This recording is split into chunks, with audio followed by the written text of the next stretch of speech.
Shalom teman-teman. Shalom. Shalom. Shalom. Selamat pagi. Pagi. Apa kabarnya? Luar biasa. Apa kabarnya teman-teman? Luar biasa. Masih pada lemes. Oke teman-teman, kita mengucap syukur karena kita semua bisa kembali di tempat ini, bisa berkumpul untuk melakukan ibadah teens. Untuk itu saya undang teman-teman untuk bangkit berdiri, kita akan mulai mengawali ibadah pada pagi hari ini, kita naikkan pujian yang berikut ini.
pujian hanya bagimu Tuhan. Terima kasih Tuhan kalau kami semua boleh berkumpul di tempat ini dengan selamat tanpa kekurangan suatu apapun. Tuhan, kalau sebentar lagi kita akan mulai bersorak-sorai memuliakan, memuji nama-Mu Tuhan, Engkau berkati kami bersatu Tuhan dengan kuasa kasih-Mu Tuhan. Hanya di dalam nama Tuhan Yesus, haleluya, amin. Masih semangat untuk memuji Tuhan? Amin. Yang masih semangat boleh katakan haleluya. Haleluya. Haleluya. Haleluya. Oke, teman-teman, seperti yang kita tahu dalam proses kehidupan kita itu kita boleh merasakan kecewa. Tapi satu hal yang harus kita percaya bahwa kasih Tuhan itu nyata dalam kehidupan kita. Amin. Amin. Amin. Amin. Mari kita angkat pujian yang berikut ini.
Tuhan Yesus itu pasti punya rencana yang besar buat kita, dan Tuhan itu pasti memberikan rencana yang terbaik buat kita. Boleh angkat tangan? Haleluya. Puji Tuhan. Mari kita angkat satu pujian ini.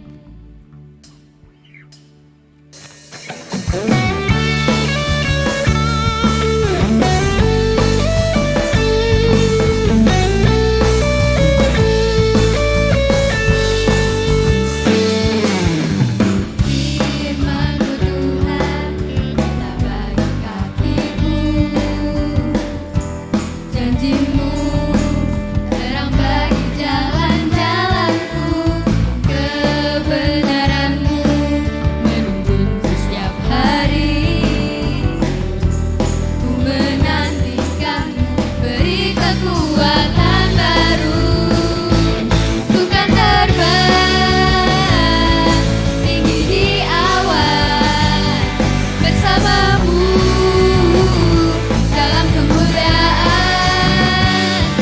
Firman-Mu teguh menopang, ku kan aman dalam-Mu Tuhan.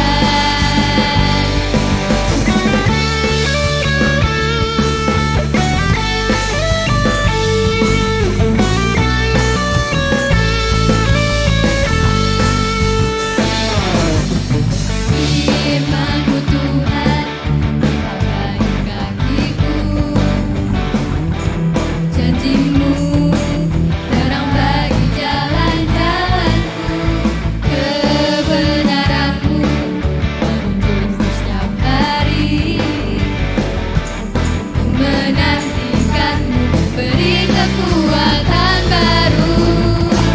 Ku kan terbang tinggi di awan bersamamu dalam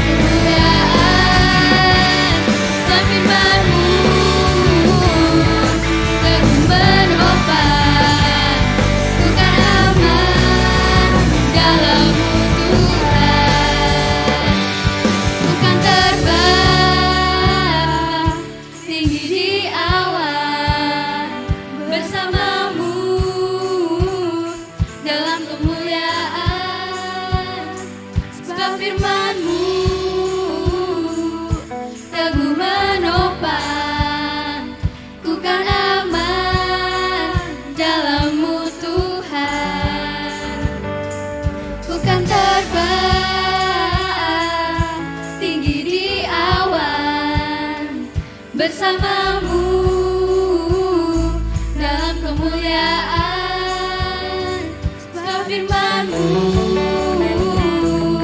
teguh menopang, ku kan aman dalam-Mu Tuhan.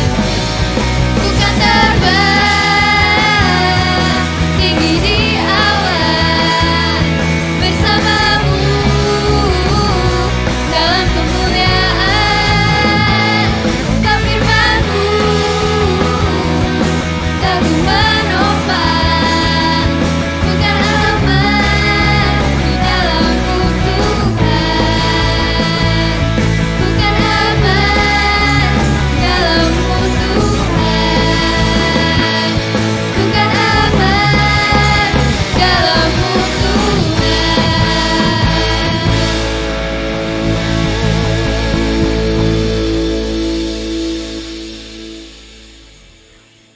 Teman-teman yang sekarang mungkin lagi merasa sedih, kecewa, atau mungkin merasa gagal, kalian harus ingat ya, kalau Tuhan Yesus itu pasti punya rencana yang terbaik buat kita. Jadi kita harus serahin semua masalah kita, unek-unek kita semua sama Tuhan. Pasti Tuhan bakal bantu kita. Amin. Amin. Mari kita angkat satu pujian ini.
Kami sungguh bangga punya Allah seperti Engkau Tuhan.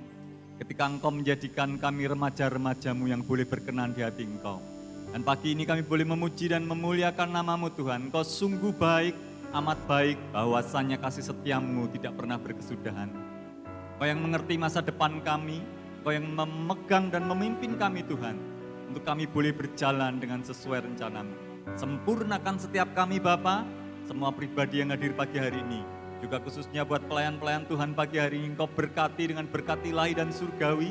Pakai masa remaja mereka, masa muda mereka untuk melayani Tuhan. Setiap WL singer, pemain musik, tamborin, LCD, dan semua yang bertugas diberkati Tuhan dengan berkat ilahi dan surgawi. Terima kasih Tuhan, sebentar kami mendengar firman-Mu, kami siapkan hati kami, telinga kami, hidup kami untuk diisi dengan kebenaran firman Tuhan. Pakai guru-guru yang bertugas untuk menyampaikan isi hati-Mu. Jadikan kami semua saksi-saksi Tuhan. Terima kasih Yesus, kami sambut firman-Mu pagi hari ini di dalam nama Tuhan Yesus Kristus. Semua yang siap sambut firman Tuhan sama-sama katakan, amin. Silakan Pak Anton. Oke, baik, terima kasih Tante Suryani. Kita akan mulai dengan doa dahulu ya. Terima kasih Tuhan, pada pagi hari ini kami boleh kembali beribadah kepadamu. Kami boleh memuji, memuliakan Engkau, dan kami juga mau mendengarkan kebenaran firman-Mu. Mari Tuhan, isilah hidup kami dengan kebenaran firman-Mu. Karena firman-Mu itu Tuhan yang akan memperbarui hidup kami, mengubahkan hidup kami, dan memberikan kekuatan bagi kami semuanya. Tuhan, urapi hamba-Mu yang akan menyampaikan kebenaran firman-Mu, bahkan kami semua yang mendengarkan. Di dalam berkat nama Tuhan Yesus kami mulai pemberitaan firman-Mu. Haleluya, amin. Ya, oke. Kita pada pagi hari ini akan belajar melanjutkan tema, dan tema saat ini adalah perempuan Samaria yang bersaksi.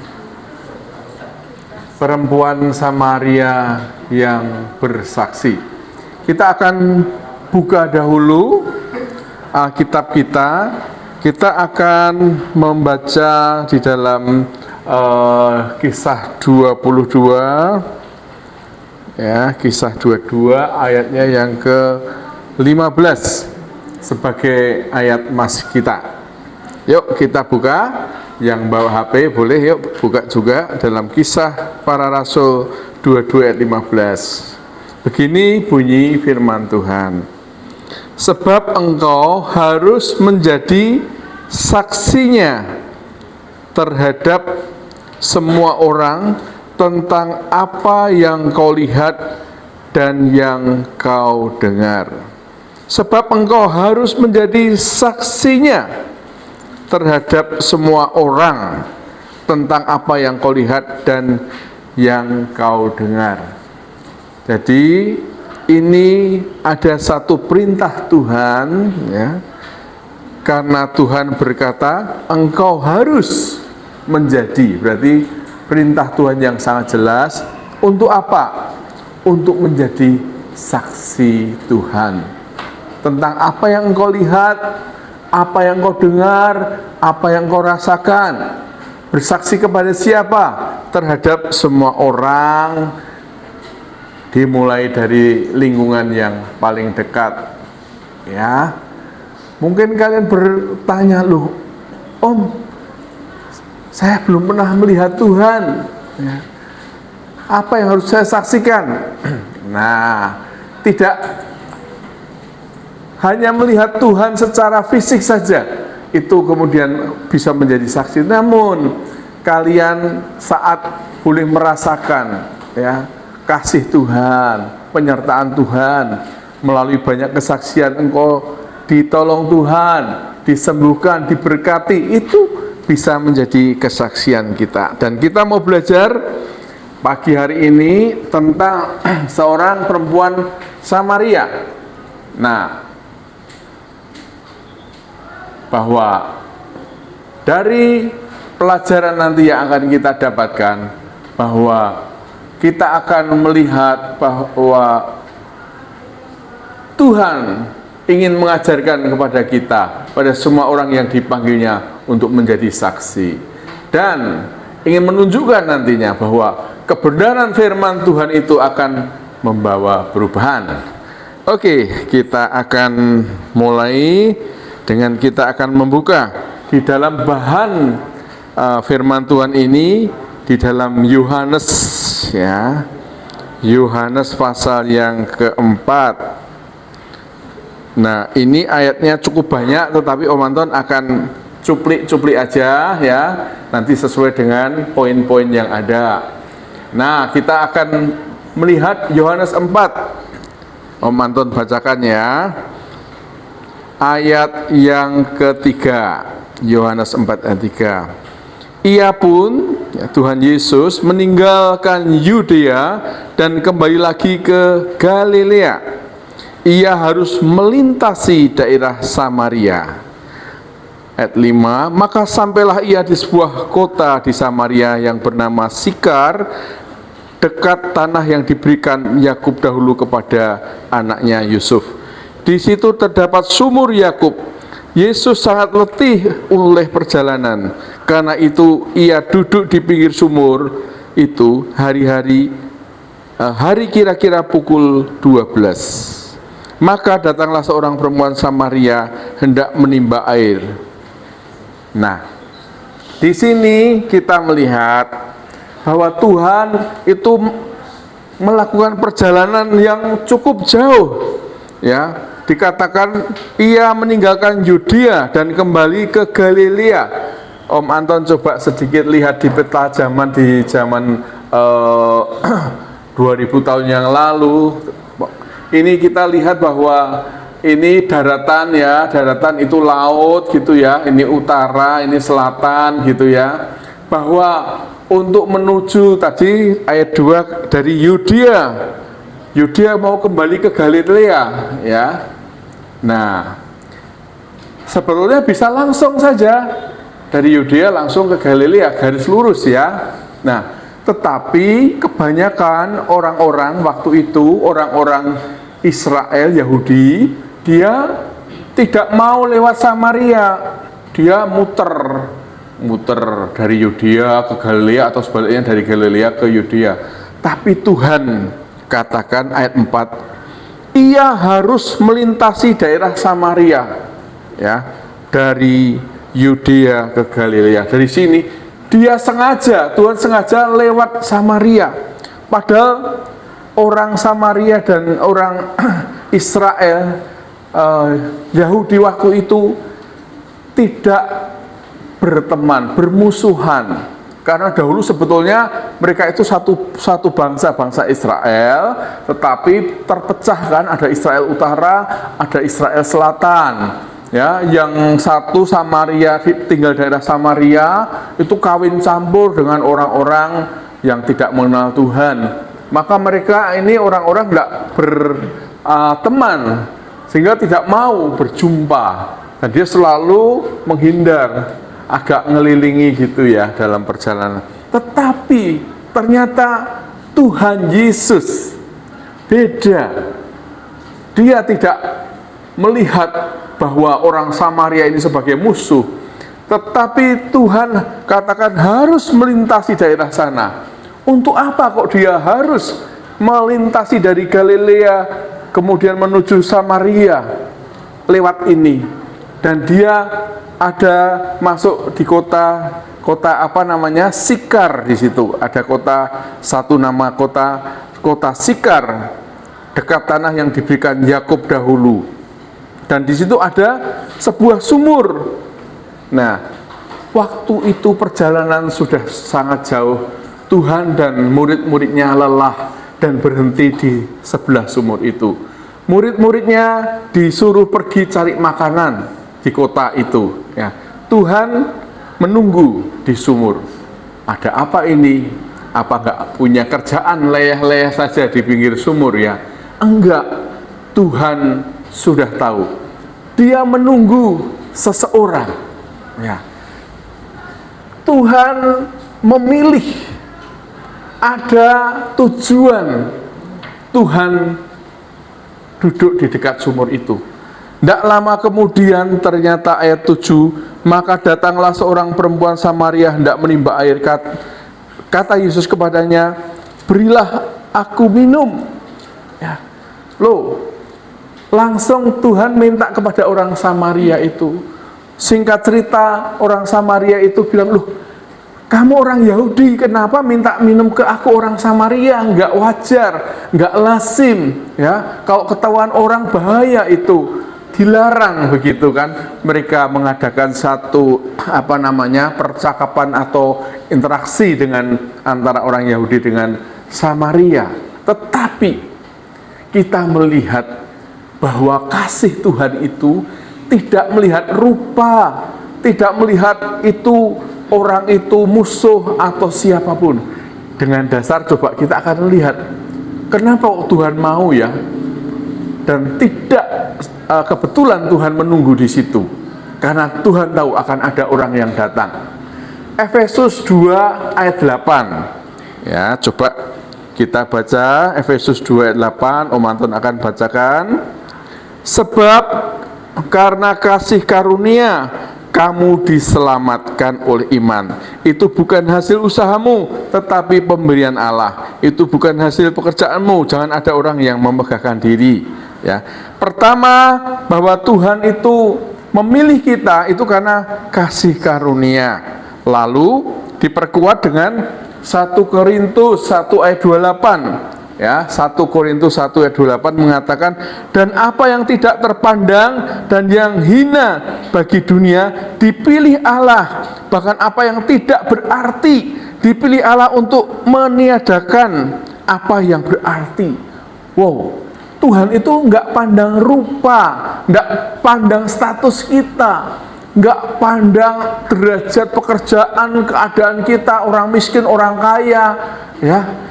Tetapi Tuhan itu memilih oleh karena kasih karunia-Nya itu, bahkan Dia memilih ya, orang yang paling hina pun dipilih, apa yang tidak berarti, yang dikucilkan oleh lingkungan, yang tidak disenangi oleh warga.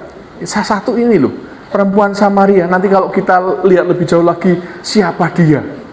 Perempuan Samaria ini bukan perempuan baik-baik loh. Ada yang tahu? Istrinya, ya, suaminya berapa? Hah? Berapa? Suaminya 5. Dan yang kelima itu bukan suaminya. Jadi ya cuman orang hidup yang nggak karuan saja. Ya, kumpul kebo atau istilahnya apa, seks bebas gitu ya. Itulah ya, sama dengan kayak pelacur kan. Bukan perempuan baik-baik. Tetapi kenapa kok Tuhan mau sampai menunggu di sumur itu? Ya, sampai dia itu perjalanannya langsung harus lewat Samaria. Dia kasih Allah itu ya menunjukkan tidak memandang orang itu baik atau tidak memandang status dan lain-lain ya. Nah, lanjut. Kita akan melihat di dalam Yohanes tadi yang ayat 10. Kita melihat Yohanes 4. Oke. Tadi yang poin pertama, Tuhan tuh memilih ya orang-orang bahkan yang tidak diperhitungkan, yang tidak berarti ya. Bukan pejabat-pejabat yang dipilih, bukan orang top ya. Makanya kita ini juga dipilih oleh Tuhan ya.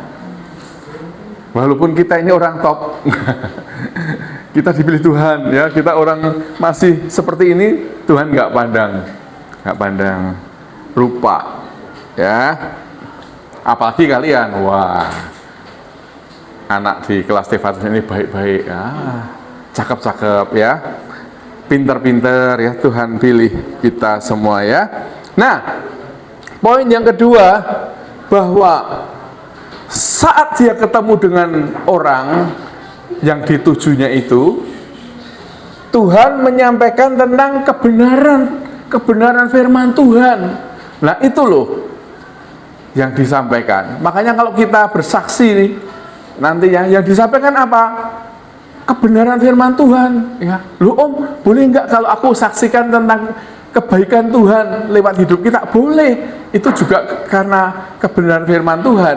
Ya, melalui apa yang kita bisa saksikan? Om, saya di kelas ini ya juara 1 ya, di kelas karena pertolongan Tuhan. Ya, setiap aku mau malas belajar, ingat firman Tuhan, belajar lagi, belajar lagi.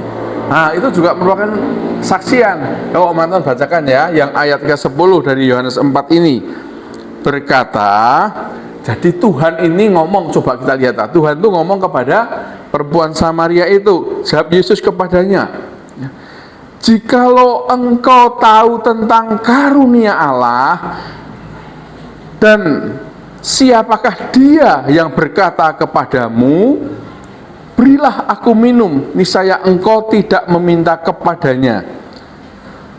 Niscaya engkau telah meminta kepadanya, dan ia telah memberikan kepadamu air hidup.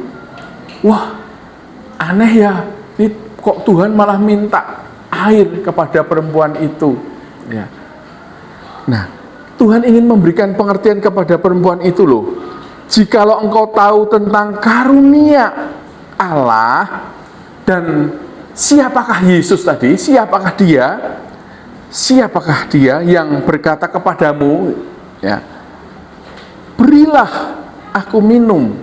Jadi Tuhan ingin membuka hati daripada orang Samaria ini untuk mengetahui, menyadari bahwa ternyata yang diajak ngomong ini, dia itu adalah Tuhan. Dan kalau kemudian si perempuan itu tadi memberikan itu kepada Tuhan Yesus, ya,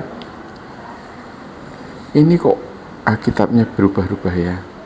Nah, kembali lagi ke ayat tadi, ya.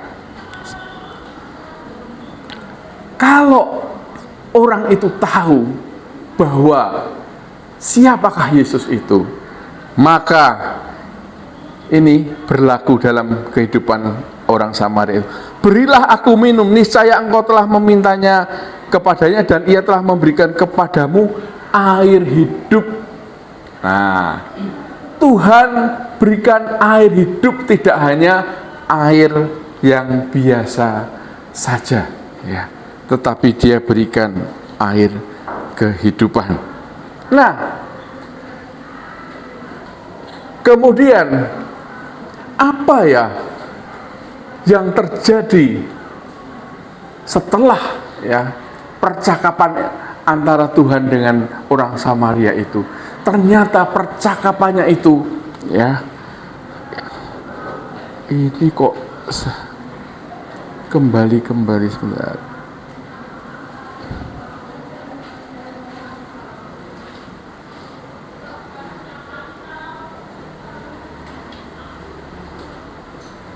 Sebentar ya, ini terus terang baru. Yohanes 4 kok kembali ini. Nah, kita akan coba melihat ayat 29. Kita bacakan ya, loncat ayat 29 dari Yohanes 4 itu. Apa yang ada di sana? Nah, Om Anton bacakan ya. Mari lihat, di sana ada seorang yang mengatakan kepadaku segala sesuatu yang telah kuperbuat. Mungkinkah dia itu Kristus? Lalu loncat ya 39 ayat 39, dan banyak orang Samaria dari kota itu telah menjadi percaya, dan seterusnya. Nah, itu nanti. Ini yang 29 dulu aja. Nah, 29 itu, mari lihat di sana ada seorang yang mengatakan padaku tentang sesuatu yang telah kuperbuat. Mungkin dia Kristus. Jadi ternyata perempuan Samaria itu setelah bercakap-cakap dengan Tuhan Yesus, ya, dan dia percaya itu ternyata dia itu Tuhan, ya. Dia tahu segalanya tentang wanita Samaria ini, ya. Seluruh kehidupannya dia ketahui, dan bahkan perjumpaannya di sumur itu, ya. Kok tadi ayat yang tadi mengatakan bahwa pada jam 2, kira-kira jam 12 siang loh, wanita itu datang ke sumur itu. Kenapa? Kalau ambil air, ya, bekerja di luar itu kan lebih enak kalau sore atau pagi. Nah, ini kok jam 12 siang, panas gitu. Ternyata memang wanita Samaria ini sengaja. Kalau dia datang pagi atau sore, ketemu banyak orang. Kalau ketemu banyak orang, dia malu kan?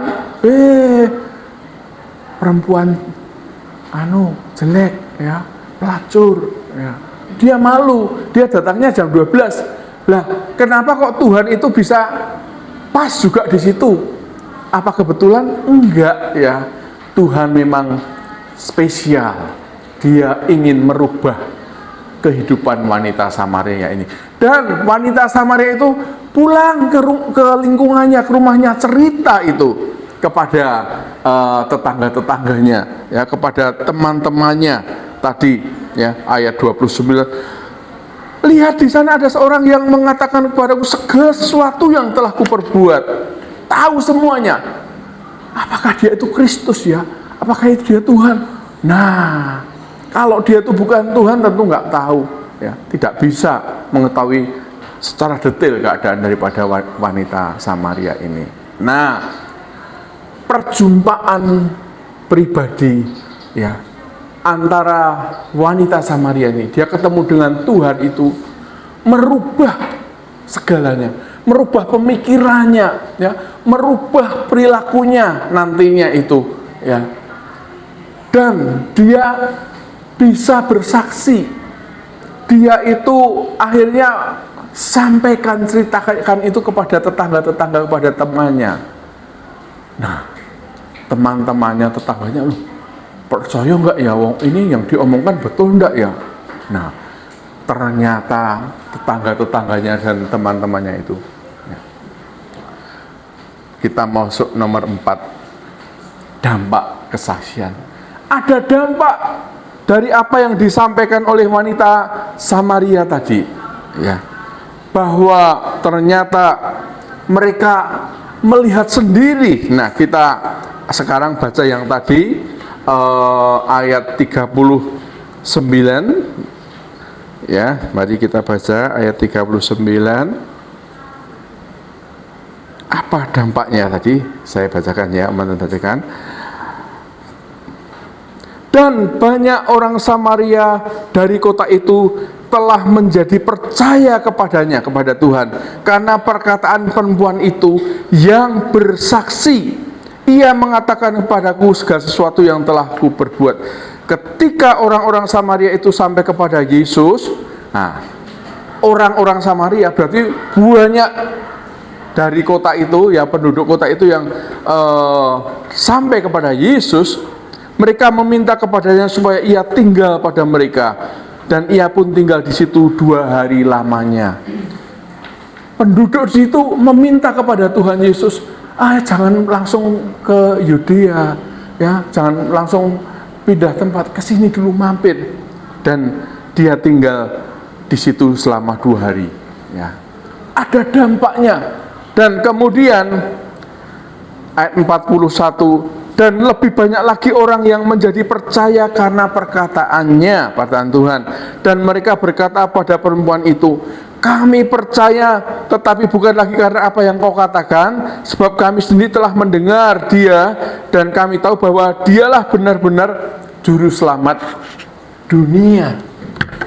Wow, melalui wanita Samaria yang berdosa ini, ya, dia ketemu dengan Tuhan, perjumpaan pribadi dengan Tuhan, dan dia percaya, dan dia menyerahkan hidupnya tentunya. Dia mengakui segala kesalahannya, perjumpaan pribadi. Dia ada hidup baru, dan dia saksikan kepada tetangganya. Itu karena pertolongan Roh Kudus. Coba kalau dia kemudian tidak ada pertolongan daripada Tuhan, langsung ke tetangganya cuek, ya, kamu paling nipu, ngapusi saja, ya.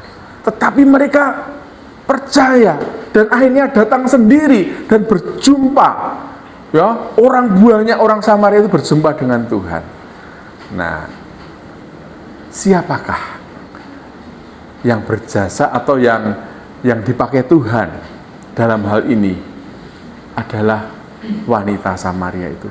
Wanita yang tidak diperhitungkan orang, yang dinilai jelek di lingkungannya, dan memang jelek.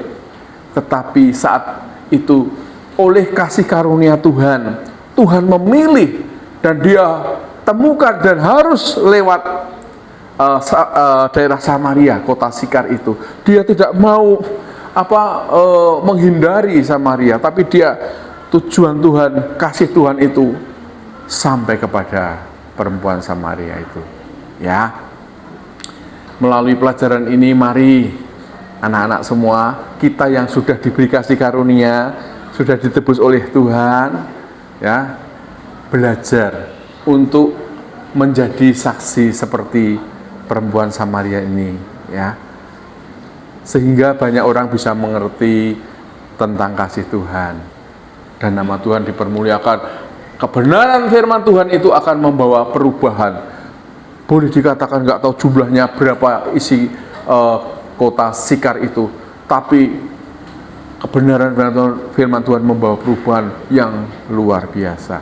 Dan Om Anton yakin orang-orang Samaria yang mendengarkan firman Tuhan itu termasuk yang diselamatkan, dapat anugerah, ya.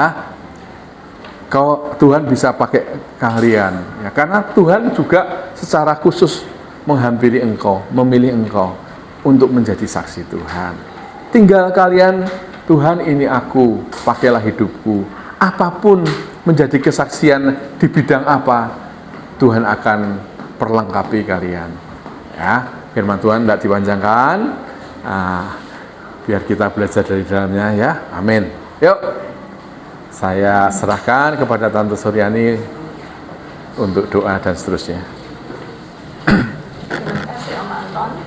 Hari ini kita sudah belajar ketika Tuhan sudah memilih, lalu yang dijelaskan dari tadi oleh Ibu Dina, ketika Tuhan sudah memilih, Tuhan tidak pernah melihat latar belakang seseorang. Tadi Om Anton sebutkan wanita ini perbuatannya sangat tidak normatif, artinya melanggar norma, melanggar hukum, dan itu juga termasuk pelanggaran besar, tapi Tuhan nggak peduli. Dan sudah memilih, berapa kali Tante sudah bilang kalau Tuhan sudah pegang, cek, sudah. Tuhan nggak peduli masa lalunya, bahkan Tuhan ingin apa? Ada dampak kesaksian bagi orang-orang yang sudah dipilih Tuhan. Kita akan akhiri dengan doa.